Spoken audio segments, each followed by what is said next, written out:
Hello student, कैसे हैं आप। क्लास 12 का मैथमेटिक्स में एक टॉपिक है सिस्टम ऑफ इक्वेशन। डिटरमिनेंट्स में एक टॉपिक आता है, मतलब इक्वेशन को फाइंड आउट करने वाला। उसमें हमें इक्वेशन को सॉल्व करके एक्स वाई जेड या समथिंग जो अननोन वैल्यूज है उनको फाइंड आउट करना होता है। तो करते हैं क्वेश्चन। इस तरह का क्वेश्चन जो है पेपर में बहुत आता है, तो स्टार्ट करते हैं। क्वेश्चन था इफ ए इक्वल टू, हमें वैल्यू दी है कि ए जो डिटरमिनेंट जो है उसकी ये वैल्यूज ये है। Find A inverse. सबसे पहले हमें ए इनवर्स फाइंड आउट करना है। ध्यान से देखिए क्वेश्चन। मैं बहुत बार बोलती हूँ कि क्वेश्चन को बहुत ध्यान से पढ़ना है कि वो पहले उन्होंने क्या डिमांड की है। तो पहले हमसे ए इनवर्स मांगा है। यूजिंग ए इनवर्स मतलब जो ये ए इनवर्स की वैल्यू देंगे उसी को यूज करते हुए solve the system of equation, in equation को सॉल्व करना है। तो ऐसा हम क्यों लिखते हैं यूजिंग ए इनवर्स। ध्यान रखिए जो स्टूडेंट की जो वैल्यू है 2x minus 3y plus 5z, 3x plus 2y minus 4z, x plus y minus 2z, इनकी जो कोफिशिएंट है उनको गौर कीजिए, वो यहाँ पर 2 माइनस 3 5, 2 माइनस 3 5, 3 2 माइनस 4 और 1 1 माइनस 2, ये सारी वैल्यू यहाँ पर हैं। तो इसलिए वो कहते हैं यूजिंग ए इनवर्स, मतलब इसी वैल्यू को यूज करते हुए। ठीक है, तो स्टार्ट करते हैं। सबसे पहले हमें क्या कैलकुलेट करना होता है, डिटर्मिनेंट्स की वैल्यू कैसे निकाल सकते हैं। 2, उसके बाद मतलब इस रो से कॉलम को छोड़कर 2 1 माइनस 4 माइनस 2, ये वैल्यूज क्यों निकालते हैं, ताकि पता चल जाए कि ए इनवर्स एग्जिस्ट करता नहीं करता है। ए इनवर्स एग्जिस्ट करता नहीं करता कैसे पता चलेगा। आपने इसकी वैल्यू निकालेंगे इस डिटर्मिनेंट की। अगर इसकी वैल्यू नॉन जीरो आए, that means negative positive rational कुछ भी आ जाए, बस नॉन जीरो होनी चाहिए, तो ये ए इनवर्स एग्जिस्ट करता है। अगर जीरो आ जाए तो A inverse does not exist. उसके बाद ये साइन चेंज हो जाता है, -3 था पहले से ही, तो +3 हो जाएगा, 3 1 माइनस 4 माइनस 2 प्लस 5, 3 1 2 1 सॉल्व करते हैं इसे। ये हो जाएगा -4, साइन चेंज होगा ना, ये हो जाएगा माइनस माइनस +4 -6, साइन चेंज होगा और 3 -2, ये तो जीरो हो गया। -6 प्लस 4 -2 और 3 -2 1, -6 plus 5 -1, it is non zero, तो इट वाज नेगेटिव। ठीक है, अगर ये जीरो आ जाता एक बार डज नॉट एग्जिस्ट, क्वेश्चन नहीं कंप्लीट था, आगे कंटिन्यू नहीं करना था। अब क्योंकि इसकी वैल्यू नॉन जीरो आई है तो ये ए इनवर्स एग्जिस्ट करता है, हम इसको कैलकुलेट करते हैं। तो क्या कैलकुलेट करना है, सबसे पहले हमें कोफैक्टर, ठीक है ना। कैपिटल की वैल्यू -1 आएगी। कोफैक्टर निकालने के लिए C1, यहाँ पे देखिए मैं पहले माइनस नहीं निकाल रही हूँ, माइनस से डायरेक्टली मैं कोफैक्टर कर रही हूँ। जब हम C1 कैलकुलेट करेंगे C11, तो पहले दोनों एलिमेंट को ऐड करो, क्या आ रहा है 2 आ रहा है, तो -1 की पावर 2। उसके बाद 1 1 वाला एलिमेंट ये है ना, फर्स्ट रो फर्स्ट कॉलम, इसको छोड़कर बाकी सारे एलिमेंट लिखने हैं, 2 1 -4 -2, ये हमारा कैलकुलेट करते हैं, ये तो 1 हुआ, -4 प्लस 1 ये 0, तो इसकी वैल्यू तो 0 आ जाए। ठीक है, C12 -1 की पावर कितनी हो जाएगी, 1 + 2 3। अब अगेन इस वैल्यू इस रो इस कॉलम को छोड़कर 3 1 -4 -2, यहाँ तो -1 है, -6 + 4 कितना है, -2 और -1 आगे था 2 हो गया।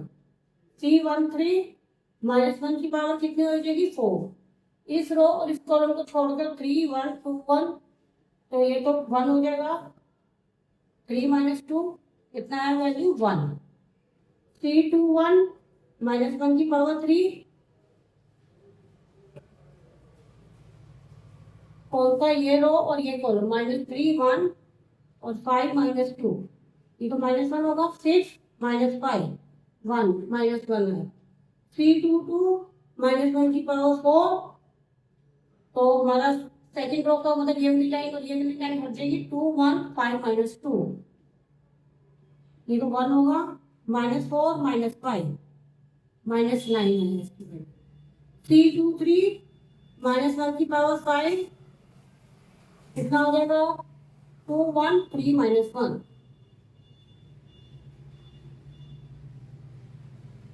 2 1 -3 1 होगा, 2 + 3 5 हो गया, -5 की वैल्यू। C31 -1 की पावर 4, इस रो और इस कॉलम को छोड़कर -3 2 5 -4 1 होगा इसकी वैल्यू 12 12 - 10 कितना होगा 2 3 3 2 -1 की पावर 5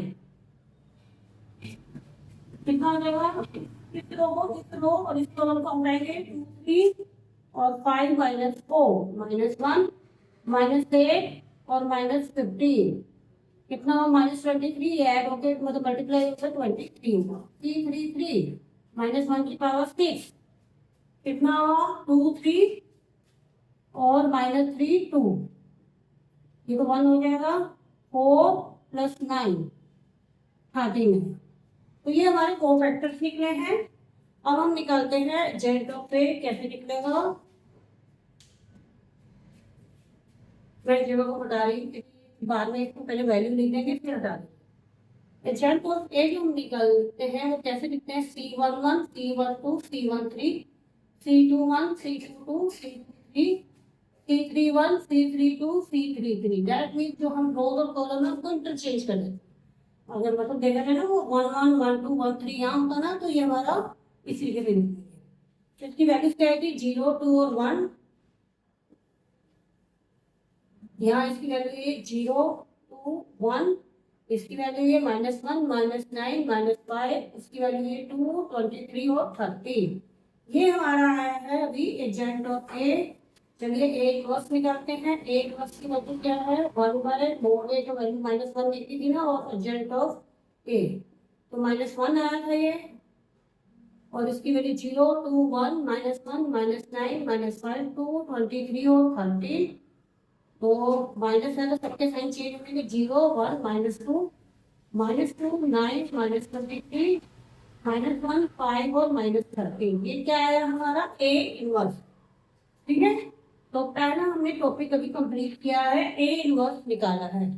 अब आगे हमें बोला है यूजिंग ए इनवर्स ये जो ए इनवर्स निकाला है तो यूज करते हुए इसकी वैल्यू निकालते हैं। सबसे पहले हम इक्वेशन को हम ax = b के फॉर्मेट में लिखेंगे 2 -3 5 3 2 -4 1 1 -2 x की जगह क्या लिखेंगे x y z और इधर वैल्यू है 11 -5 और -3 x y z इधर हो जाएगा और उसका इनवर्स इधर आ जाएगा। दैट मीन मैं ये भी कह सकती हूँ a inverse b। a inverse मेरा क्या निकला है वो लिखी हूँ मैं 0 -2 -1 1 9 5 -2 -23 -13 और b की वैल्यू थी 11 -5 और -13। अब इसको सॉल्व करते हुए हम x y z की वैल्यू निकालेंगे। कैसे निकालेंगे ध्यान दीजिए मल्टीप्लाई करेंगे 0 को 11 से +1 को -5 से -2 को -3 से। ठीक है याद है ना हमने मल्टीप्लाई कैसे करना है रो वाइज और इधर कॉलम वाइज। इसके बाद -2 को 11 से 9 को -5 से और -23 को -3 -1 को 11 से 5 को -5 से और -13 को -3 ये आ रहा है 0 -5 +3 -22 -45 + 69 -11 -25 + 39 तो क्या 5 क्या बनूंगा 57 और क्या है 2 36 या है 3 तो ये हमारा आंसर x की वैल्यू 1 है y की वैल्यू 2 और z की वैल्यू 3।